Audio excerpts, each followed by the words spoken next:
If you know a senior or disabled individual living alone, it's especially important to visit them during the winter and make sure they're safe and can take care of themselves properly. Joining me now are Jamie Weiland, the owner of Connecticut In-Home Assistance, and Patty Sullivan, who's a registered nurse. Welcome both of you to Connecticut Style.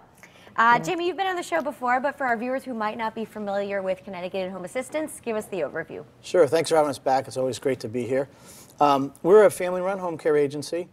We basically do everything from companion care, a couple hours a day, all the way up to nursing care and checking on meds and doing in-home assessments for them. So 24-hour care all the way through. So, how much of a need is this in our state? Sure. You know, this time of year especially, in the last week, we've had a couple snowstorms. People can't get out of their houses, and you know, you don't know whether they're doing great or, you know, maybe they need a little attention, need a little help. So great time of year when the families are in town and maybe you see your neighbor or your friends or, you know, your mom and dad, and make sure that they're doing okay. Sure. I know that you guys offer a free assessment to look at the safety of the home. What is it that you're actually looking for? Sure. So, you know, we go in the home, we'll look at, you know, whether there's tripping hazards in there.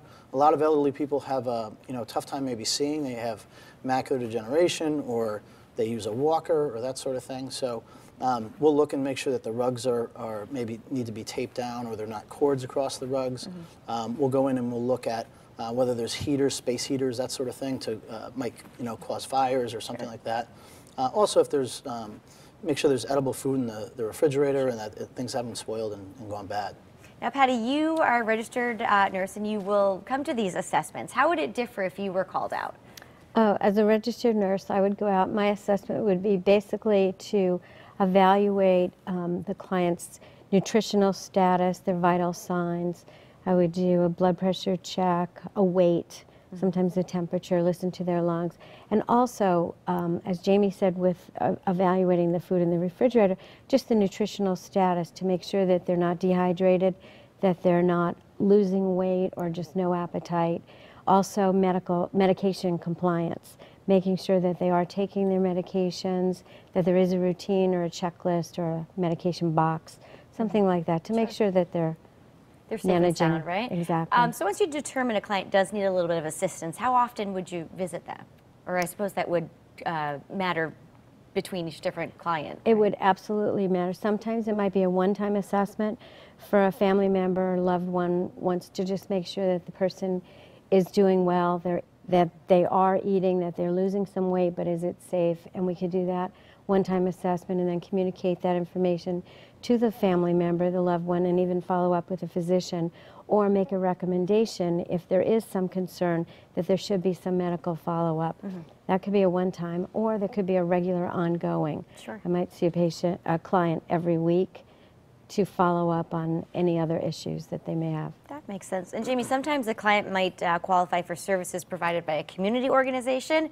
What are some of the options there? Sure. And, you know, a lot of times when I go out and do a free assessment, we'll look at that and see if, you know, they qualify for the Connecticut Home Care Program, where they could have Meals on Wheels. There's a lot of different providers there for them. They could have skilled nursing care come in. They have community resource for rides.